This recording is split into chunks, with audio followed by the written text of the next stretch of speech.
কোদাল হাতে মাটি কাটছেন প্রধানমন্ত্রী, আর সেই দৃশ্যেই যেন ফিরে এলো প্রায় অর্ধশতক আগের একটি মুহূর্ত।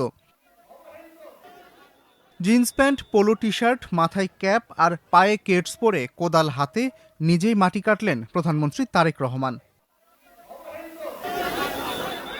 বাংলাদেশে আবারও শুরু হলো খাল খননের জাতীয় কর্মসূচি। নির্বাচনী প্রতিশ্রুতি অনুযায়ী দেশব্যাপী নদী, নালা, খাল, জলাধার খনন ও পুনর্খনন কর্মসূচির উদ্বোধন করেছেন প্রধানমন্ত্রী তারেক রহমান। ১৬ মার্চ সোমবার দিনাজপুরের কাহারোল উপজেলার বলরামপুর সাহাপাড়ায় কোদাল দিয়ে নিজ হাতে মাটি কেটে এই কর্মসূচির উদ্বোধন করেন তিনি।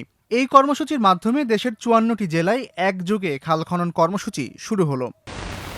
সেচের ব্যবস্থা করতে হবে গভীর এবং অগভীর নলকূপ দিয়ে। প্রধানমন্ত্রী তারেক রহমানের পরনের এই পোশাক ফিরিয়ে নিয়ে যায় ১৯৭৭ সালে। মাথায় ক্যাপ আর গেঞ্জি পরে এভাবেই মাটি কেটে খাল খনন কর্মসূচি চালু করেছিলেন প্রয়াত রাষ্ট্রপতি জিয়াউর রহমান। বাংলাদেশের গ্রামীণ উন্নয়ন ও কৃষি পুনরুজ্জীবনের উদ্দেশ্যে খাল খনন কর্মসূচি চালু করেছিলেন তিনি। সে সময় সারা দেশে ৩,৬৩৬ মাইল খাল খনন করেন জিয়াউর রহমান।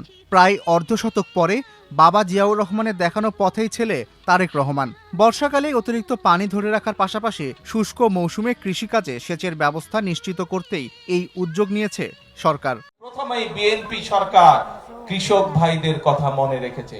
সরকারের পরিকল্পনা অনুযায়ী আগামী ৫ বছরে দেশ জুড়ে ২০,০০০ কিলোমিটার নদী, নালা, খাল ও জলাধার খনন ও পুনর্খনন করা হবে। নদীর পর্যন্ত ভরাট হয়ে গেছে, নদীর মধ্যে কিছু চাষবাসের কাজ হচ্ছে। ত্রয়োদশ জাতীয় সংসদ নির্বাচনের আগে এই কর্মসূচি পালনের ঘোষণা দিয়েছিলেন তারেক রহমান। প্রধানমন্ত্রী হিসেবে শপথ গ্রহণের ২৭ দিনের মাথায় সেই কর্মসূচি শুরু করলেন তিনি। ২০,০০০ কিলোমিটার খাল খনন করব। এস আল আরেফিন, প্রথম আলো। এই কৃষক কার্ড বলেন, ফ্যামিলি কার্ড।